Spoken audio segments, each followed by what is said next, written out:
Kaj je trenutno morda najmočnejši dokaz proti Davidu, 21-letnemu moškemu, obtoženemu umora in razkosanja 14-letne Celeste Rivas Hernandez, priče z področja digitalne forenzike? Želim to strniti, želim to razložiti. In prav tako želim govoriti o tem, kaj lahko stori obramba.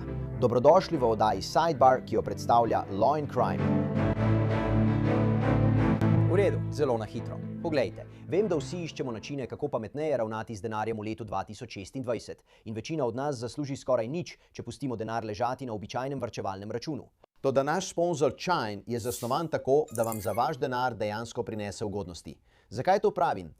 Svojo kartico Chime lahko člani dobijo 5% povračila denarja v izbrani kategoriji, kot so živila, gorivo, računi, potovanja ali obedovanje v restavracijah. Kako super se sliši, 5% povračila pri tedenskih nakupih živil, kaj ne? In z varčevalnim računom Chime z visokim donosom lahko zaslužite 3,75% letne obrestne mere. To je 9-krat več od povprečne nacionalne obrestne mere. Pomagajo vam strateško ravnati s svojim dodatnim denarjem, na primer s funkcijo zaokroževanja. Ostanek pri nakupih se samodejno prenese na vaš varčevalni račun.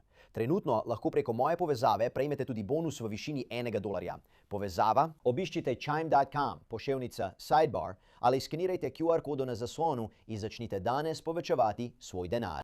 Ena od stvari, na katero sem se želel osredotočiti, pa v prejšnjih epizodah nismo imeli priložnosti, je resnično razumeti, kako močni so dokazi proti Davidu. To nam nekako daje vpogled v to, kako bo izgledalo predhodna obravnava, ki je zdaj načrtovano za konec meseca. Tukaj bo tožilstvo ponovno predstavilo dovolj dokazov, da bi primer šel naprej na sojenje. To je njihov cilj. Obramba jim bo nasprotovala. Ali pa celo, kaj lahko pričakujemo na samem sojenju. In ko govorimo o dokazih, morda o tem, kateri so najbolj prepričljivi dokazi, kaj ne? Ker smo eno epizodo res posvetili pretresljivim obtožbam, ki so prišle na dan, zdaj pa bi rad za trenutek zadevo pogledal kot pravnik. Rad bi govoril o obtožbah, domnevnih dokazih in o tem, kako močni so ali niso. Torej govorimo o 21-letnem Davidu Anthonyju Burkeu, ki mu pravijo David. Meseci po tem, ko so 14-letno Celeste Rivas Hernandez našli mrtvo, pohabljeno, domnevno v Davidovi Tesli na vlečnem dvorišču v Hollywoodu, tožilci so ga, pevca in tekstopisca, obtožili umora prve stopnje, dolgotrajne spolne zlorabe otroka, mlajšega od 14 let, in nezakonitega pohabljanja človeških ostankov. Izrekel se je za nedolžnega. Pomembno je, da se spomnimo, da je nedolžen, dokler mu krivda ni dokazana. Ampak pogovorimo se o morebitnih dokazih tukaj. Začeti želim z obtožbo umora, ki je povezana tudi z obtožbo pohabljanja. Pravzaprav so vse obtožbe zelo povezane med seboj in tudi teorija je, da so med seboj povezane. Torej, poglejmo vlogo, ki ga je tožilstvo vložilo v pričakovanju predhodne obravnave. Ta je bila sprva določena za ta teden, zdaj pa je bila preložena. Vendar pa v njem piše, citiram, pomenljivo: obtoženec je nato kupil orodja za izvedbo svojega načrta, da razkosa in odstrani truplo žrtve. 24. aprila 2025, spomnite se, pravijo, da je bila ubita 23. aprila 2025 v njegovi hiši. 24. aprila 2025 je obtoženec naročil lopato iz Home Depota, ki mu jo je dostavil Postmates na dom. 1. maja 2025 je obtoženec naročil in nato je Amazon dostavil 2 motorni žagi na njegov dom. 5. maja 2025 je obtoženec naročil in Amazon je nato dostavil vrečo za trupla, močne vreče za perilo in moder napihljiv bazen na njegov dom. Te nakupe je opravil pod lažnim imenom Victoria Mendez. 8. maja 2025 se je obtoženec vrnil na isto območje v okrožju Santa Barbara in svoj dom zapustil okoli 23:30. Na to območje se je ponovno vrnil 31. maja 2025. To je osamljeno območje ob cesti SR 154, kjer so januarja 2026 kasneje našli osebni dokument žrtve. Poleg tega je obtoženec 7. julija 2025 naročil in mu je Amazon nato dostavil kletko za sežiganje na njegov dom pod istim lažnim imenom kot del njegovega načrta za uničenje dokazov. Poleg tega je obtoženec sprejel grozljive ukrepe za uničenje in odstranitev žrtvinega telesa. Potem, ko je njeno telo položil moder napihljiv bazen, da bi preprečil, da bi njena kri stekla po tleh njegove garaže, je obtoženec uporabil motorno žago in morda še druga orodja, da ji je odrezal okončine. Majhni modri plastični delci so bili najdeni v ostankih žrtve, ki jih je zbralo oddelek mrliškega oglednika okrožja Los Angeles. Delce je analizirala enota za analizo sledov oddelka za forenzično znanost policije Los Angelesa. Strokovnjak je uspel ugotoviti fizično ujemanje med modrimi delci in modrim napihljivim bazenom, ki ga je obtoženec kupil maja 2025. Da bi se distanciral od žrtve, ji je amputiral levi prstanec in mezinec, ker je imel njen prstanec tetovažo njegovega imena. Njenih prstov niso našli. Obtoženec je nato njeno glavo in trup položil v vrečo za trupla, ki jo je kupil. Džene okončine je dal v vrečo za smeti, ki jo je odložil v prednji prtljažnik, na vrh pa položil v vrečo za trupla. Več tednov ali celo mesecev je obtoženec pustil, da se je truplo žrtve razkrajalo v njegovem Tesli. Seveda bo prišlo do spopada strokovnjakov in vprašanj o tem, kako so bili dokazi zbrani, kaj pomenijo in kako so bili shranjeni. Toda možnost, da bi se modri delci ujemali, je izjemno pomembna. Če bazen povežete z njim, bazen povežete s Celeste, bo to ključnega pomena. Domnevna zgodovina nakupov, ta digitalna sled, je eden najbolj obremenjujočih dokazov, kar jih obstaja. Zgodovinsko gledano smo videli, da je bilo obrambnim odvetnikom težko to izpodbijati ali pojasnjevati. Veste, zasledil sem idejo, da so bili ti materiali morda kupljeni za nekakšen glasbeni video. To bi bilo težko zagovarjati, še posebej, če govorimo o času, kaj ne? Čas, za katerega oblasti trdijo, da je bila Celeste ubita, razen če ne bo spora, ne samo glede vzroka smrti strani obrambe, ampak tudi glede časa smrti. Zakaj bi naj domnevno kupil te stvari? In če zapisi o naročilu in dostavi to potrjujejo, je to velik plus za tožilstvo.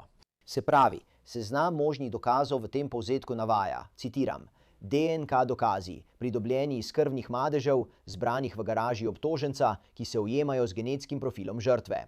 Dokaz o obtoženčevih nakupih prek Amazona in dostavah na njegov naslov, vključno z 2 verižnima žagama, vrečo za trupla, napihljivim bazenom, močnimi vrečami za perilo in kletko za sežiganje po 24. aprilu 2025. Spet zapisi, morda celo pričanje dostavljavca. Zasebni preiskovalec Steve Fisher, ki je bil na tem primeru od samega začetka, je delil fotografije nekaterih domnevnih paketov. Vidite lahko, da so dostave naslovljene na Victorio Mendes ali pa se tako zdi. Ni jasno, zakaj bi David uporabil prav to ime. Ampak, citiram, dokaz o nakupu in dostavi lopate strani obtoženca prek Postmates iz Home Depota na njegov dom 24. aprila 2025. To ni samo en predmet, kaj ne? Gre za zbirko teh zelo specifičnih predmetov. To je, ponovno, moje mnenje, ni dobro za obrambo. Ampak kot rečeno, še vedno smo v zgodnjih fazah tega.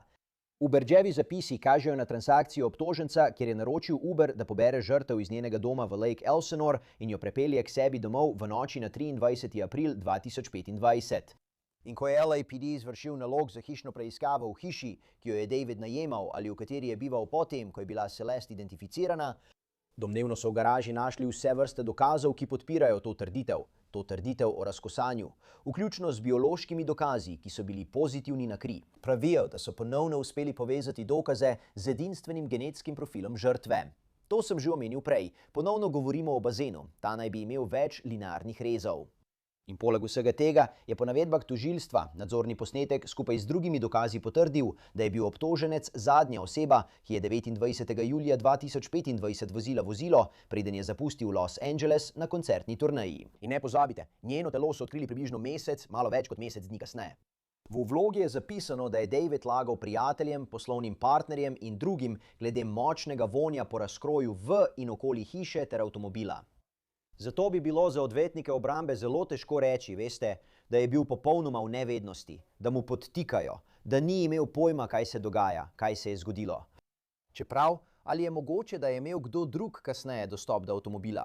Mogoče, vendar ali to izniči njegovo domnevno vedenje o tem, kaj se je dogajalo? To se nanaša tudi na vprašanje, kdo je lahko sodelujoča priča, kaj ne? Kaj so opazili glede avtomobila? Kaj so zavohali? Kaj so vprašali Davida? Vse to me navdaja z vprašanji glede obrambe.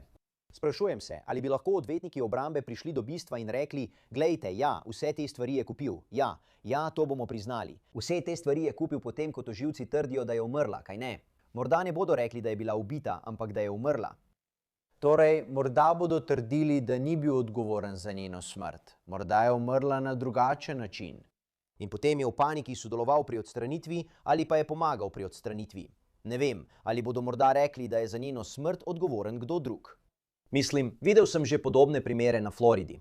Primer Jamesa Scandorita, ki ni bil spoznan za krivega umora svojega očeta, ampak je bil spoznan za krivega v zvezi z razkosanjem. Pričal je na sodišču, povedal res neverjetno zgodbo, a mu je porota verjela.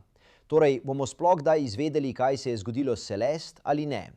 Ker glede na obdukcijsko poročilo, ki je bilo objavljeno, je bil uradni vzrok smrti Celeste več prodornih poškodb. Šlo je za smrt zaradi dejanja druge osebe.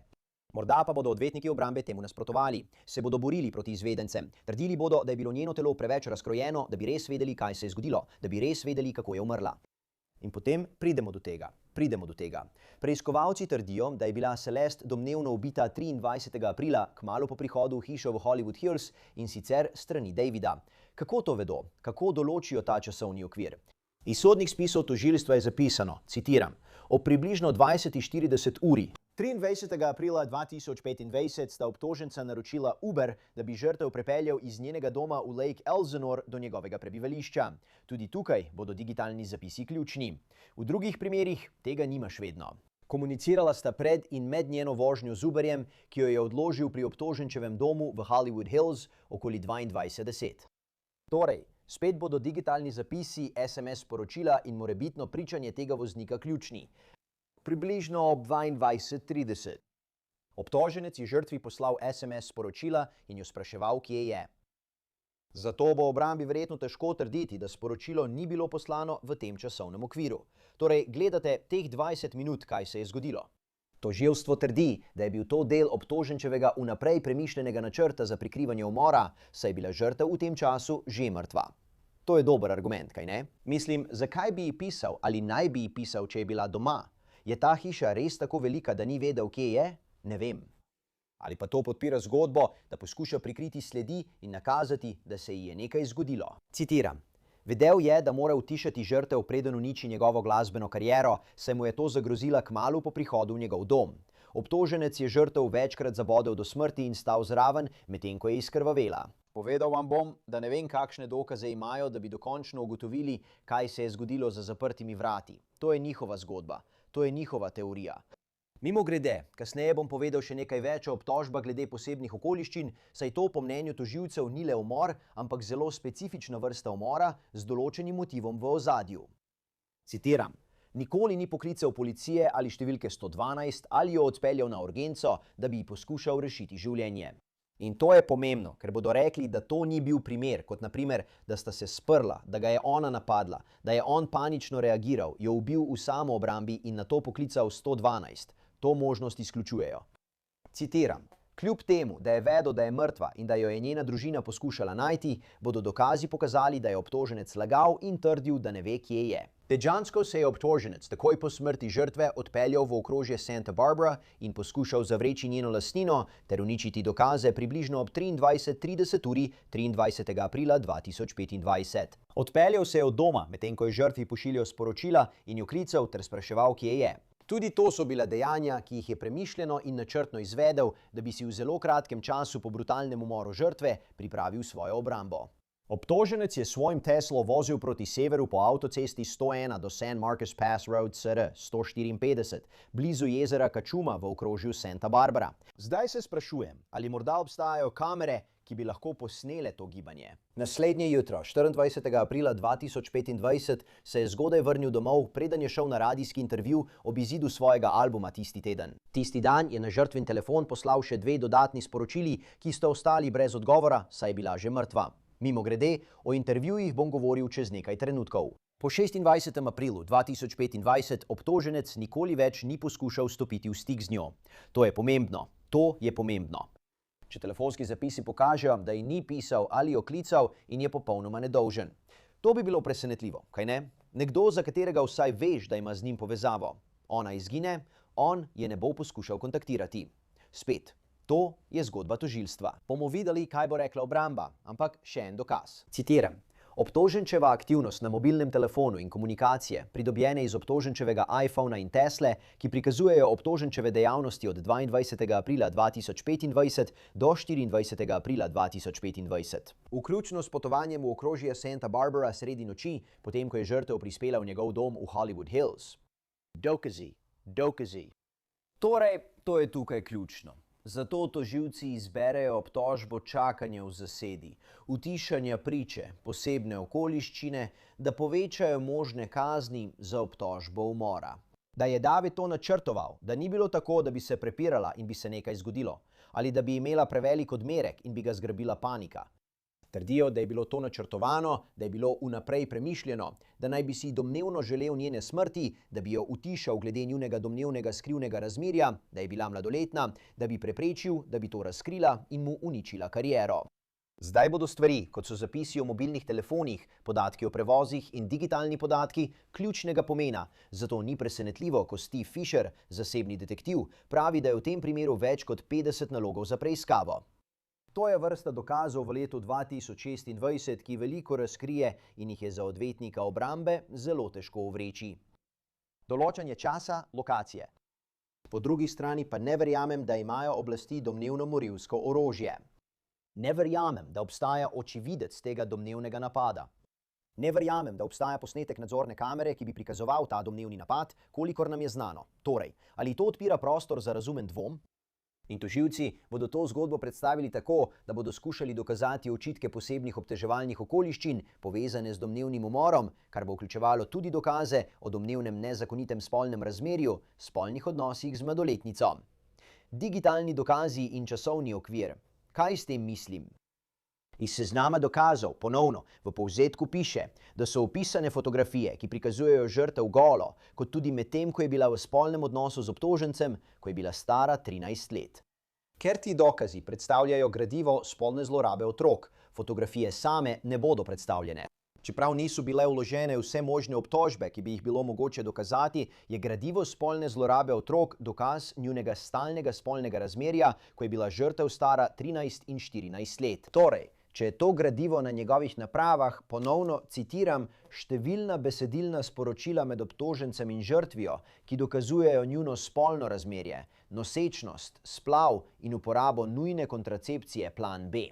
Sporočila do marca 2025 dokazujejo, da je obtoženec še naprej manipuliral žrtvijo, saj je ona sporočila: "Vse, kar počneva, je seks in druženje. Človek, želim si več kot to zase." Ta sporočila so bila pridobljena iz podatkov obtoženčevega iClouda. Torej, digitalni podatki bi lahko ponovno pomagali dokazati obtožbo zaradi spolnega kaznivega dejanja. O tem smo včeraj poročali v oddaji Sidebar, vendar je bila mrliški list posodobljena.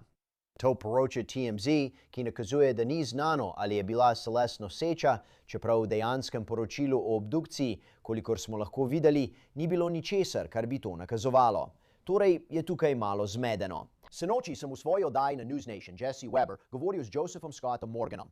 Rekel je, da bodo morda morali to storiti zaradi preiskovalnih ugotovitev glede sporočil o nosečnosti in, veste, plan B ter splavu. In ker je bila Celeste razkosana in razkrojena, je lahko na koncu zelo težko 100% izključiti, da je bila noseča. Torej, to ne pomeni nujno, da je bila, ampak kako lahko vemo zagotovo? Ni znano. Čeprav bom rekel, če bi tožilci zagotovo verjeli, da je bila Celeste noseča, ali bi imeli dokaze, da je bila noseča, bi to omenili, kaj ne? To bi kazalo na motiv, to bi podprlo očitke o posebnih obteževalnih okoliščinah. Če vzamemo njihovo zgodbo, da jo je David ubil, da bi jo utišal glede razkritja razmerja, kaj bi bil boljši dokaz za domnevno spolno razmerje z mladoletnico, kot če bi lahko pokazali, da je bila noseča z njegovim otrokom, kaj ne? To bi predstavili. Pa niso. Tako da ne vem, koliko bo to sploh vplivalo ali ne, ampak vsaj digitalni dokazi naj bi potrjevali razmerje in zgodbo. Mimogrede, to je prišlo na dan včeraj. Mislim, da bi to lahko bil dokaz zaradi tega, kar sem pravkar omenil. Ni bilo narejeno posebej glede vlog tožilstva, ampak se sprašujem, ali bo to del primera. Ker, glede na poročanje New York Posta 24. aprila, torej dan potem, ko naj bi domnevno ubil Celeste, da intervju v oddaji Zaka Canga. In po poročanju je bil zelo sproščen, se je smejal, se šalil, a naj bi rekel tole, citiram. Veste, nekako v procesu tega, da grem ven iz hiše in raziskujem svet in sklepanje prijateljstev, izgubljanje prijateljev, sklepanje zvez, izgubljanje zvez. Vse se je nekako oblikovalo in vodilo do tega projekta kot po dominovem učinku. In ko je šlo za pisanje pesmi o propadlih zvezah, je rekel: "Vedno pričakujem, da se bo to zgodilo. In potem, takoj ko se zgodi, pišem o tem." In voditelj je vprašal: ampak praviš, da pričakuješ, da se bo končalo na uničujoč, tragičen, žalosten način, da bi to služilo kot navdih za umetnost, ampak ali to na nek način prikličeš? David je odgovoril: ne vem, upam, da ne. Res upam, da ne, ker se tako zdi. Zato upam, da tega ne počnem nehote, ampak morda je res tako. Mimogrede, morda bomo dobili tudi vpogled v to, kaj bo to sojenje še vse vključevalo. To pravim zato, ker so lahko dokazi iz prejšnje preiskave o Davidu in Celeste del tega sojenja. Ker vloga tožilcev navaja, da so detektivi oddelka za rope in umore LAPD to ugotovili. Celeste in David sta se spoznala januarja 2022, ko je bila stara komaj 11 let in naj bi nato začela spolno razmerje s Celeste. Ko je bila stara komaj 13 let, David pa 18. Sodni dokumenti so razkrili, da so preiskovalci Davida preiskovali že kar nekaj časa. V vlogi piše, da so detektivi izvedeli, da je družina žrtve, ki živi v Lake Elsinore, februarja in aprila 2024 prijavila njeno izginotje šerifovemu uradu okrožja Riverside. RCSD je 17. februarja 2024 obtoženca poklical po telefonu, potem ko so v telefonskih zapisih žrtve našli telefonsko številko, ki je pripadala njemu. Med klicem je obtoženec trdil, da je z žrtvijo nazadnje govoril 13. ali 14. februarja 2024, vendar je izjavil, da ni vedel, da je mladoletna ali da je bila prijavljena kot pogrešana. RCSD ga je obvestil, da bodo namestniki šerifa okrožja Los Angeles prišli na njegov dom. Tistega dne je obtoženec živel na naslovu North Dehaney Place 804 v West Hollywoodu. RCSD je zaprosil LASD naj na domu obtoženca opravi preverjanje dobrobiti. Namestniki LASD so tisto noč ob 20:15 odšli na dom obtoženca in ga obvestili, da je žrtev 13-letna pobegla oseba. Obtoženec je ponovno trdil, da ni vedel, da je mladoletna in da se je žrtvijo osebno srečal le enkrat, novembra 2023. Vendar je obtoženec namestnikom pokazal fotografijo iz šolskega letopisa žrtve, ki jo je imel na svojem mobilnem telefonu. Čeprav je trdil, da ne ve, kje je žrtev bila v tistem času, se je ta 2 dni kasneje vrnila domov. Kljub temu, da so ga organi pregona obvestili, da je žrtev stara le 13 let, jo je obtoženec še naprej zasledoval. Potem, ko se je žrtev februarja 2024 vrnila domov, so ji starši vzeli mobilni telefon. Obtoženec se je odpeljal v Lake Elsinore in plačal učencu iz osnovne šole, ki je bil v istem razredu kot žrtev, $1000, da bi žrtvi izročil mobilni telefon, ki ga je obtoženec kupil, da bi lahko ostala v stiku. V letu 2024 je žrtev preživela veliko časa z obtožencem, vključno s poletnimi vikendi v njegovi hiši v Hollywood Hills in potovanji z njim v Las Vegas, London in Texas, kjer je spoznala njegovo družino. In omenil sem časovni okvir. Torej, ko naj bi Celeste umrla, sta tu 2 dela tega. Dokazi o tem domnevnem razmerju, ki ponovno vplivajo na obtožbo o spolnem kaznivem dejanju in na očitke o posebnih obteževalnih okoliščinah, vendar je pomemben tudi časovni okvir. Časovni okvir. Ko naj bi Celeste umrla, je bil David na vrhuncu svoje kariere. Po mnenju tožilcev je 23. april 2025 verjetni datum smrti žrtve. In ko so vsa dejavnost na njenem mobilnem telefonu prenehale, prejšnjo noč, 22. aprila 2025, sta se obtoženec in žrtev zapletla v dolg prepir, ki je podrobno opisan v njunih sporočilih. Sporočila so razkrila žrtvino ljubosumje zaradi obtoženčevih odnosov z drugimi ženskami, saj jo je obtoženec prepričal, da imata skupno prihodnost. Postala je izjemno vznemirjena in je zagrozila, da bo razkrila škodljive informacije o svojem odnosu z obtožencem, da bi končala njegovo kariero in uničila njegovo življenje. Ne poznamo točnih sporočil, vendar če upoštevamo zgodbo tožilstva, naj bi bil obtoženčev prvi studijski album izdan 25. aprila 2025. Imel je že v teku obetavno večmilijonsko kariero. Imel je tudi več sponzorskih pogodb, ki so bile zelo dobičkonosne. Torej da, ko je Celeste umrla, so bili v igri turneja, sponzorstva, intervjuji, izid albuma. Domnevno je imel zabavo 24. aprila, dan potem, ko je Celeste domnevno umrla. Tako bodo tožilci zagotovo poskušali dokazati, kako je bil na vrhuncu in ni mogel dovoliti, da bi karkoli to ogrozilo, da naj bi ona razkrila resnico o njem, zato jo je ubil kot pričo. Včeraj smo vam v eni od epizod povedali, da je po aretaciji Davida videoigra Fortnite napovedala, da bo povrnila denar igralcem, ki so v igri opravili nakupe povezane z Davidom. Njegova založba ga je na koncu odpustila. Zanima me, ali bo to dokaz, ki ga bodo tožilci uporabili, da bodo rekli: poglejte, kaj se je zgodilo, to je tisto, čemur se je poskušal izogniti. Citiram: dokaz o dobičkonosni karieri obtoženca kot pevca in tekstopisca pred 23. aprilom 2025. Obtoženec je imel zabavo ob izidu albuma 24. aprila 2025, preden se je konec julija 2025 odpravil na mednarodno turnejo. Izmenjava SMS sporočil med obtožencem in žrtvijo 22. in 23. aprila 2025, kjer je žrtev grozila, da bo obtoženca razkrila in uničila njegovo kariero. Spet, vse to so pomembni potencialno prepričljivi dokazi. Tudi na to moramo pozoriti. Poročali so, da je Davidov brat Caleb objavil na Instagramu in o tem je poročal profil The Shade Room. Vsi pedofili in posiljevalci bi morali umreti, zaključil pa je z besedo pika. Zdaj, to je že potekla zgodba, ni povsem jasno, na kaj naj bi se ta domnevna objava nanašala. David ni bil omenjen, vendar glede na poročila o prizadevanjih tožilcev, da bi Davidovo družino pozvali na sodišče in jih prisilili k pričanju v tem primeru, je to vsekakor zanimivo. Zdaj, to so začetne faze. Zelo sem radoveden, kaj bo prišlo na dan na tej predhodni obravnavi. Ponovno, ta je predvidena za konec meseca. Tam bomo izvedeli več o podrobnostih dokazov, morda tudi o pričah, ki sodelujejo s tožilstvom.